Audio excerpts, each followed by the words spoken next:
Hi, I M Darshan. നമുക്കിന്ന് എങ്ങനെയാണ് Facebook market പ്ലേസിൽ ഒരു ആഡ് ലിസ്റ്റ് ചെയ്യാൻ നോക്കാം. അപ്പം അതിന് വേണ്ടിയിട്ട് ആദ്യം തന്നെ നമ്മൾ നമ്മുടെ ഫോൺ എടുക്കുക, എന്നിട്ട് ഫേസ്ബുക്ക് ഓപ്പൺ ആക്കുക. ഞാൻ ഇപ്പോൾ എൻ്റെ ഫേസ്ബുക്ക് അക്കൗണ്ട് എടുത്തിട്ടുണ്ട്. ഇതാണ് എൻ്റെ ഫേസ്ബുക്ക് അക്കൗണ്ട്.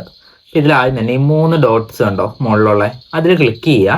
അത് കഴിഞ്ഞ് മാർക്കറ്റ് പ്ലേസ് എന്നുള്ള ഓപ്ഷൻ ചൂസ് ചെയ്യുക. മാർക്കറ്റ് പ്ലേസ് എന്താണെന്ന് വെച്ചിട്ടുണ്ടെങ്കിൽ നമ്മുടെ OLX പോലെ തന്നെ ഒരു പ്ലാറ്റ്ഫോമാണ്. ഇവിടെ നമുക്ക് ഓരോ പ്രൊഡക്ട്സ് ലിസ്റ്റ് ചെയ്യാനും പറ്റും, അതുപോലെ തന്നെ പർച്ചേസ് ചെയ്യാൻ പറ്റും. നമ്മൾ ആദ്യം തന്നെ സെൽ എന്നുള്ള ഓപ്ഷനെ ക്ലിക്ക് ചെയ്യുക.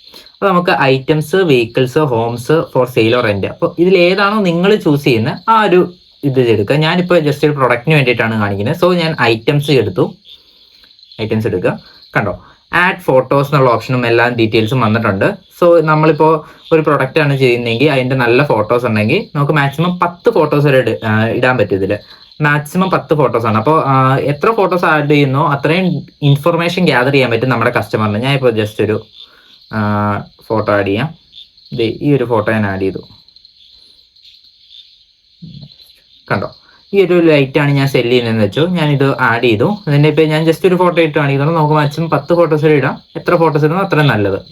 സോ അതിടുക. അത് കഴിഞ്ഞ ടൈറ്റിലിൽ ജസ്റ്റ് നിങ്ങളിപ്പോൾ LED സ്ട്രിപ്പ് ലൈറ്റ്സ് എന്നൊക്കെ കൊടുക്കുക. LED strip lights. അതുപോലെ തന്നെ നിങ്ങൾ ChatGPT യൂസ് ചെയ്ത് നല്ലൊരു ടൈറ്റിൽ കൊടുക്കുക. ഞാൻ ഇപ്പോൾ ജസ്റ്റ് ടൈപ്പ് ചെയ്ത് ഉണ്ടാക്കുന്നതാണ്. അതുപോലെ തന്നെ നമ്മൾ ഇമോജീസ് ആഡാക്കാൻ നോക്കുക. കണ്ടോ, ഇതുപോലെ ഇമോജീസ് ആഡാക്കാൻ നോക്കുക. അറൗണ്ട് ഞാൻ 399 റുപ്പീസാണ് ഇടുന്നത്. അതുകൊണ്ട് ആ പ്രൈസ് ഞാൻ അവിടെ ആഡ് ചെയ്തു. അതുപോലെ ലൈറ്റ്സ് എന്ന് കൊടുത്തത് എന്തെങ്കിലും ലൈറ്റൊക്കെ ആഡ് ചെയ്യുക. കണ്ടോ, ലൈറ്റൊക്കെ ആഡ് ചെയ്യുക. അതുപോലെ തന്നെ ക്യാഷ് ഓൺ ഡെലിവറി ഉണ്ടെങ്കിൽ അത് ആ ഒരു ഇൻഫർമേഷനൊക്കെ കൊടുത്താൽ നല്ലൊരു ടൈറ്റിൽ ക്രിയേറ്റ് ചെയ്യുക. ചെറിയ ടൈറ്റിൽ മതി. ChatGPT യൂസ് ചെയ്ത് ഇമോജീസ് ഒക്കെ ഉള്ള ഒരു ടൈറ്റിൽ ക്രിയേറ്റ് ചെയ്യുക. ഇമോജീസ് ഉണ്ടെങ്കിൽ നിങ്ങൾക്ക് കുറച്ചുകൂടെ റീച്ച് കിട്ടും. സോ അതുള്ളൊരു ടൈറ്റിൽ ആഡ് ചെയ്യുക. അതുപോലെ തന്നെ പ്രൈസ് 399 കൊടുക്കുക. ഇത് വന്നു. കണ്ടോ, ഇപ്പോൾ ഓൾറെഡി ഞാൻ സ്ട്രിംഗ് ലൈറ്റ് ആണ് ഫോട്ടോ ഒക്കെ വെച്ചിട്ട് അവർ തന്നെ സ്ട്രിംഗ് ലൈറ്റ് നിന്ന് ആഡ് ചെയ്തു. ഇനി കാറ്റഗറി വന്നില്ലെങ്കിൽ നമുക്ക് ചൂസ് ചെയ്യാനുള്ള ഓപ്ഷൻ ഉണ്ട്. കണ്ടോ, ഏത് കാറ്റഗറി ആണോ ആ ഒരു കാറ്റഗറി ചൂസ് ചെയ്യുക. ഇപ്പോൾ ഇവിടെ നമുക്ക് ഓട്ടോമാറ്റിക്കലി വന്നുകൊണ്ട് നമ്മൾ പ്രത്യേകിച്ച് ചൂസ് ചെയ്യണ്ട. പിന്നെ കണ്ടീഷൻ, നിങ്ങളിപ്പോൾ ചില കാറും അതുപോലെ ലിസ്റ്റ് ചെയ്യുന്നവരൊക്കെ മിക്കവാറും യൂസ്ഡ് ആയിരിക്കും. അപ്പോൾ യൂസ്ഡ് ആണെങ്കിൽ നിങ്ങളുടെ കണ്ടീഷൻ അനുസരിച്ച് ലൈക്ക് ന്യൂ ആണെങ്കിൽ ലൈക്ക് ന്യൂ കൊടുക്കുക, ഗുഡ് ആണെങ്കിൽ ഗുഡ് കൊടുക്കുക, ഫെയർ ആണെങ്കിൽ ഫെയർ കൊടുക്കുക. ഇനി ന്യൂ പ്രൊഡക്ട്സ് ലിസ്റ്റ് ചെയ്യുന്നവരാണെങ്കിൽ ന്യൂ എന്നുള്ള ഓപ്ഷൻസ് യൂസ് ചെയ്യുക. ഞാനിപ്പോൾ ന്യൂ പ്രൊഡക്റ്റ് ആയതുകൊണ്ട് ഞാൻ ന്യൂ എന്നുള്ള ചൂസ് ചെയ്തു. അത് കഴിഞ്ഞിട്ട് ഡിസ്ക്രിപ്ഷനിൽ എന്താ കൊടുക്കേണ്ടതെന്ന് വെച്ചിട്ടുണ്ടെങ്കിൽ നമ്മളിപ്പോൾ ഒരു പ്രൊഡക്റ്റ് ആയതുകൊണ്ട് ഞാൻ പറയാം നമ്മുടെ ആ പ്രൊഡക്റ്റിൻ്റെ ഫുൾ ഫീച്ചേഴ്സ്. ഇതിപ്പോൾ ഒരു മൾട്ടിപ്പിൾ കളർ ഉള്ള ലൈറ്റ്സ് ആണല്ലോ. സോ ആ ഒരു ഇതിൻ്റെ ഫുൾ ഡീറ്റെയിൽസ് കൊടുക്കുക. ഇത്ര വാട്ടാണ്, 12 വാട്ടാണെങ്കിൽ 12 വാട്ടെന്ന് കൊടുക്കുക. ആ ഒരു ഫുൾ ഫീച്ചേഴ്സ് ഫുള്ള് ഇവിടെ കൊടുക്കുക. അതുപോലെ തന്നെ നമ്മൾ എന്തെങ്കിലും സർവീസ് ഓഫർ ചെയ്യുന്നുണ്ടെങ്കിൽ ഞാനിപ്പോൾ ക്യാഷ് ഓൺ ഡെലിവറിയും ഫ്രീ ഹോം ഡെലിവറി ഓഫർ ചെയ്യുന്നുണ്ടെന്ന് വെച്ചോ.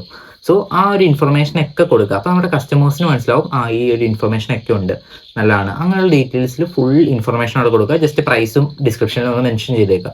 ഇത്രയും കൊടുത്ത് നല്ലൊരു ഡിസ്ക്രിപ്ഷൻ ബിൽഡ് ചെയ്തെടുക്കുക. ഇവിടെയും ഇമോജീസ് ആഡ് ചെയ്യുക കേട്ടോ. ഇമോജീസ് ഉള്ളത് കുറച്ചുകൂടെ ബെറ്റർ ആയിരിക്കും. നിങ്ങൾക്കിപ്പോൾ ഒരു ഡിസ്ക്രിപ്ഷൻ നോക്കുമ്പോൾ കാണാനും നല്ലതായിരിക്കും. അതുപോലെ തന്നെ നിങ്ങളുടെ കുറച്ചുകൂടെ അക്കൗണ്ടിന് റീച്ചും കിട്ടും. സോ അങ്ങനെ ഇമോജീസ് ഒക്കെ ആഡ് ചെയ്ത് ഡിസ്ക്രിപ്ഷൻ ബിൽഡ് ചെയ്യുക. അത് കഴിഞ്ഞ് സ്ട്രിംഗ് ലൈറ്റ് ടൈപ്പ് അത് വേണമെങ്കിൽ കൊടുത്താൽ മതി, ഓപ്ഷണലാണ്. അതുപോലെ തന്നെ കളർ ഓപ്ഷണലാണ്. അതൊക്കെ വേണമെങ്കിൽ നിങ്ങൾ കൊടുത്താൽ മതി. പവർ സോഴ്സ് ഉണ്ട്, ഓപ്ഷണലാണ്. ലൊക്കേഷൻ, ഇപ്പോൾ ലൊക്കേഷൻ ഇപ്പോൾ ഞാൻ തൊടുപുഴയാണ് കൊടുത്തേക്കുന്നത്. നിങ്ങൾക്ക് ഇവിടെ നമ്മുടെ ലൊക്കേഷൻ അനുസരിച്ച് ഏത് വേണമെങ്കിൽ കൊടുക്കാം. ഞാനിപ്പോൾ എൻ്റെ ലൊക്കേഷൻ ഞാൻ ടേൺ ഓൺ ചെയ്ത് കൊടുത്തിട്ടുണ്ട്. ഇപ്പോൾ ഏത് ലൊക്കേഷൻ, ഇപ്പോൾ എൻ്റെ ലൊക്കേഷൻ കറക്റ്റ് വന്നു. അപ്പം നമുക്കിപ്പോൾ ഏത് ലൊക്കേഷൻ വേണമെങ്കിൽ കാണിക്കാം. തൊടുപുഴ, പെരുമ്പാവൂർ, ഏത് ലൊക്കേഷൻ വേണമെങ്കിൽ വെക്കാം. മൂവാറ്റുപുഴ, തൊടുപുഴ, അത് നിങ്ങളുടെ ഇഷ്ടം പോലെ നിങ്ങൾക്ക് വെക്കാം. അത് കഴിഞ്ഞിട്ട് ടാഗ്, നമുക്ക് മാക്സിമം ആഡ് ചെയ്യാൻ പറ്റുന്ന ടാഗ് എന്ന് പറയുന്നത് 20 ടാഗാണ്. അപ്പോൾ നമ്മൾ നമ്മുടെ പ്രൊഡക്റ്റ് വെച്ചിട്ട് ഇപ്പോൾ ഞാൻ ഈ LED സ്ട്രിംഗ് ലൈറ്റ്സ് ആണല്ലോ ആഡ് ചെയ്യുന്നത്. അപ്പോൾ അതുപോലെ തന്നെ LED എന്ന് കൊടുക്കുക, LED സ്ട്രിപ്പ് ലൈറ്റ്സ് എന്ന് കൊടുക്കുക, അതുപോലെ തന്നെ ലൈറ്റ്സ് എന്ന് കൊടുക്കുക, LED ബൾബ് എന്ന് കൊടുക്കുക, അതുപോലെ തന്നെ ബൾബ് എന്ന് കൊടുക്കുക, അതുപോലെ തന്നെ ലൈറ്റ്സ്, ലാംപ്സ്, അങ്ങനെയുള്ള കുറേ റിലേറ്റഡ് ആയിട്ടുള്ള കുറേ ടാഗുകൾ ആഡ് ചെയ്യുക. അത് കഴിഞ്ഞിട്ട് ലാസ്റ്റ് ഞാനിപ്പോൾ സ്ക്രീനിൽ കാണിക്കുന്ന ഈ ഒരു 5 to 6 ടാഗുകളും കൂടെ ആഡ് ചെയ്യുക. ഇത് കുറച്ച് ഇമ്പോർട്ടൻറ്റ് ടാഗ്സ് ആണ്, ഒരു കുറച്ച് കീവേഡ്സ് ആണ്. ഇതുണ്ടെങ്കിൽ നിങ്ങളുടെ അക്കൗണ്ടിന് കുറച്ചുകൂടെ നിങ്ങളുടെ ഇടുന്ന ലിസ്റ്റിങ്ങിന് കുറച്ചുകൂടെ റിച്ച് കിട്ടും. സോ ഈ ഒരു കീവേഡ്സ് ആഡ് ചെയ്യുക. അതുപോലെ തന്നെ 20 കീവേഡ്സ് ആഡ് ചെയ്യാം. അപ്പോൾ അത് കഴിഞ്ഞ് SKU അത് വേണ്ട. അത് കഴിഞ്ഞിട്ട് auto reply to availability message. ഇപ്പം നമുക്ക് ആരെങ്കിലും മെസ്സേജ് അയച്ചു കഴിഞ്ഞിട്ടുണ്ടെങ്കിൽ ഇത് ഓൺ ആക്കി ഇടുവാണെങ്കിൽ ഓട്ടോമാറ്റിക്കലി മെറ്റ AI തന്നെ അവർക്ക് മെസ്സേജിന് റിപ്ലൈ കൊടുക്കും. ഇപ്പോൾ ഞാൻ അത് കണ്ടോ, ഞാനിവിടെ ഇപ്പോൾ ഒരു ലൈറ്റ് ആഡ് ചെയ്യുന്നുണ്ട്. I still have the lights, are you interested എന്ന് പറഞ്ഞു. ഇവിടെ നമുക്ക് എന്ത് വേണമെങ്കിൽ സെറ്റ് ചെയ്യാം. വേണമെങ്കിൽ നമ്മുടെ കോൺടാക്ട് നമ്പർ സെറ്റ് ചെയ്യാം. ഇപ്പോൾ കണ്ടോ, ഞാൻ ഇപ്പോൾ ടൈപ്പ് ചെയ്യാം കോൺടാക്ട് നമ്പർ, കോൺടാക്റ്റ് 1 2 3 4 5 6 7 8 9 10 കണ്ടോ. ഇങ്ങനെ കോൺടാക്ട് നമ്പർ ആഡ് ചെയ്യാം. ഇതുപോലെ കോൺടാക്ട് നമ്പർ ആഡ് ചെയ്ത് വെക്കുക. ഇങ്ങനെ നമുക്ക് എന്ത് വേണമെങ്കിലും ഓർഡർ ചെയ്ത് വെക്കാം. അപ്പോൾ അങ്ങനെ കസ്റ്റമൈസ് ചെയ്ത് എഡിറ്റ് ചെയ്ത് വെക്കുക. അത് കഴിഞ്ഞിട്ട് നിങ്ങൾ ഷിപ്പിംഗ് ഓഫർ ചെയ്യുന്നൊരു ഇതാണ് ഇടുന്നതെങ്കിൽ ഓഫർ ഷിപ്പിംഗ് കൊടുക്കുക. അതുപോലെ തന്നെ പബ്ലിക് മീറ്റപ്പ്, ഡോർ പിക്കപ്പ്. നിങ്ങൾ കാറൊക്കെയാണ് ഇടുന്നതെങ്കിൽ ഡോർ പിക്കപ്പ് ആയിരിക്കും. നിങ്ങളുടെ അടുത്ത് വന്ന് കാർ കണ്ടു വാങ്ങുള്ളൂ, നമ്മൾ ഒരിക്കലും അങ്ങോട്ട് ഡെലിവറി ചെയ്യത്തില്ലല്ലോ. അപ്പോൾ ഡോർ ഡ്രോപ്പ് ഓഫ്, ഇനിയിപ്പോൾ നമ്മളൊരു പ്രൊഡക്റ്റ് ആണ് ഓഫർ ചെയ്യുന്നതെങ്കിൽ അതിനിപ്പോൾ ഫ്രീ ഹോം ഡെലിവറി ഉണ്ടെങ്കിൽ ഡോർ ഡ്രോപ്പ് ഓഫ് ഒക്കെ കൊടുക്കുക. ഇതുപോലെ തന്നെ ഇതേ ബാക്കിയെല്ലാം ഞാനിപ്പോൾ എല്ലാം തന്നെ ഫില്ല് ചെയ്തു. ഞാനിപ്പോൾ ടാഗൊന്നും ഫില്ല് ചെയ്തിട്ടില്ല, ജസ്റ്റ് നിങ്ങളെ കാണിക്കാൻ വേണ്ടിയിട്ടാണല്ലോ. ഞാൻ എല്ലാ ടാഗും ഞാൻ കാണിക്കുന്ന ഇമ്പോർട്ടൻറ്റ് ടാഗ്സ് നിങ്ങൾ എന്തായാലും ഫില്ല് ചെയ്യുക. അതുപോലെ തന്നെ ബാക്കിയെല്ലാം കൊടുക്കുക. ഇതൊന്നും കൊടുത്തില്ലെങ്കിൽ നിങ്ങൾക്ക് ആഡ് ഇടാൻ പറ്റും, പക്ഷേ ഇട്ട് കഴിയുമ്പോൾ റീച്ച് കുറവായിരിക്കും. ഇതുപോലെ കൃത്യമായിട്ടൊരു ആഡ് ഉണ്ടാക്കി ഇടുവാണെങ്കിൽ നിങ്ങൾക്ക് റീച്ച് കിട്ടും, കുറച്ചുകൂടെ കസ്റ്റമേഴ്സിലേക്ക് എത്തിക്കാൻ പറ്റും. നെക്സ്റ്റ് കൊടുക്കുക. കണ്ടോ, ഇത് ഇപ്പോൾ കുറേ ഗ്രൂപ്പ്സ് ഒക്കെ ഉണ്ട്. ഇതൊക്കെ ഞാൻ ഓൾറെഡി ആഡ് ചെയ്ത് വെച്ചേക്കുന്ന ഗ്രൂപ്പാണ്. ഇതിലൊന്നും ലിസ്റ്റ് ചെയ്യണ്ട, ജസ്റ്റ് ഇതൊന്നും നിങ്ങളുടെ വരത്തില്ല. ഇതിപ്പോൾ ഞാൻ എൻ്റെ ഫേസ്ബുക്കാണല്ലോ ആഡ് ചെയ്ത് വെച്ചേക്കുന്നത്. അപ്പോൾ ഞാൻ ഓൾറെഡി ലിസ്റ്റ് ചെയ്യുന്ന കുറച്ച് ഗ്രൂപ്പ്സ് വന്നതെന്നേ ഉള്ളൂ. നിങ്ങൾക്ക് ഇപ്പോൾ മാർക്കറ്റ് പ്ലേസ് ആയിരുന്നു വരിക. ആ മാർക്കറ്റ് പ്ലേസിൽ മുകളിൽ പബ്ലിഷ് എന്നുള്ള ഓപ്ഷനിൽ ഞെക്കിയിട്ടുണ്ടെങ്കിൽ ഈ ഒരു ആഡ് പോകും. ഇത് കണ്ടോ, പബ്ലിഷ് ചെയ്തു. കണ്ടോ, പബ്ലിഷിങ്. ഇനി ഇതിനൊരു ചെറിയൊരു റിവ്യൂ ഉണ്ട്, ഇൻ റിവ്യൂ. ഈ റിവ്യൂ കഴിയുമ്പോൾ നിങ്ങൾക്ക് നോട്ടിഫിക്കേഷൻ വരും. നമുക്കത് നോട്ടിഫിക്കേഷൻ ഇങ്ങനെ ഓൺ ആക്കാം.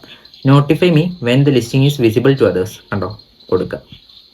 ഇപ്പോൾ ഈ ഒരു എപ്പോഴാണോ ഇതിൻ്റെ റിവ്യൂ കഴിഞ്ഞ് ഇത് നോർമൽ ലിസ്റ്റിംഗ് പോലെ വിസിബിൾ ആവുന്നത്, നമുക്കപ്പോൾ ഒരു നോട്ടിഫിക്കേഷൻ വരും. ഇത്രേ ഉള്ളൂ പ്രോസസ്സ്. കണ്ടോ, ഈ ഒരു പ്രോസസ്സേ ഉള്ളൂ, സിമ്പിൾ പ്രോസസ്സാണ്. അപ്പോൾ ഇങ്ങനെയാണ് ഒരു നോർമൽ ഫേസ്ബുക്ക് ആഡ് ലിസ്റ്റ് ചെയ്യുന്നത്. ഇനി ഫേസ്ബുക്കിൽ ബൂസ്റ്റ് ചെയ്യുക അഥവാ മെറ്റ ആഡ്സ് റൺ ചെയ്യുക, അങ്ങനത്തെ ഒരു ഫെസിലിറ്റി ഉണ്ട്. അതെങ്ങനെയാണെന്ന് വെച്ചിട്ടുണ്ടെങ്കിൽ നമ്മളിപ്പോൾ ലിസ്റ്റ് ചെയ്തൊരു ആഡ് നോർമലായിട്ടൊരു 10,000 ആൾക്കാരിലേക്കായിരിക്കും പോവുക. അതിനൊരു ലിമിറ്റ് ഉണ്ടാവും. ഈ മെറ്റ ആഡ്സ് റൺ ചെയ്യുകയാണെങ്കിൽ നമുക്ക് ആ ലിമിറ്റൊക്കെ ബ്രേക്ക് ചെയ്ത് ഒരു 30,000 40,000 ആൾക്കാരിലേക്ക് ഇത് എത്തിക്കാൻ പറ്റും. അത് നിങ്ങൾ സെറ്റ് ചെയ്യുന്ന ലിമിറ്റ് പോലെ ഇരിക്കും. ഇപ്പോൾ ഒരു പ്രൊഡക്റ്റ് ലിസ്റ്റ് ചെയ്യുന്ന ആൾക്കാണെങ്കിൽ അവരുടെ പ്രൊഡക്റ്റ് കൂടുതൽ ആൾക്കാരിലേക്ക് എത്തുവാണെങ്കിൽ കൂടുതൽ ഓർഡേഴ്സ് കിട്ടും. അപ്പോൾ അവർക്ക് കൂടുതൽ റവന്യൂ കിട്ടും. സോ അതിനെപ്പറ്റി ഒരു ഡീറ്റെയിൽ വീഡിയോ നമ്മൾ അടുത്ത് ചെയ്യുന്നതായിരിക്കും. അപ്പോൾ ഇതുപോലത്തെ കണ്ടന്റ്സിനൊക്കെ വേണ്ടിയിട്ട് നമ്മുടെ ഈ ചാനൽ ജസ്റ്റ് ഒന്ന് സബ്സ്ക്രൈബ് ചെയ്യുക. അതുപോലെ തന്നെ ബെൽ ബട്ടൺ പ്രസ് ചെയ്തേക്കുക. അപ്പോൾ ശരി.